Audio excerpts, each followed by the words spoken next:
Assalamualaikum warahmatullahi wabarakatuh.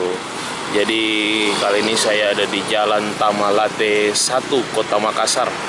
Tepatnya ini di samping lapangan bola Hertas nih.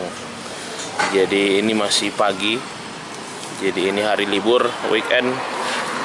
Jadi saya kebetulan bangun pagi jalan-jalan cari sarapan atau cemilan untuk sarapan pagi coy. Jadi ini namanya, ini sementara dibakar, namanya gogos atau lemper.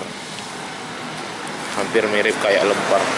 Kalau di Manado dibilang lalampa, di Makassar dibilang gogos. Ini ada isi ayam sama isi ikan ya. Jadi ini masih sementara dibakar. Selain itu juga ada jajanan kue khas Bugis sama Makassar di sana. Ini juga. Ini sementara dibakar atau sementara proses pembuatan. Jadi kita lihat dulu ini apa saja yang sementara diolah di sini, coy. Jadi pagi-pagi habis jogging paling enak singgah di sini.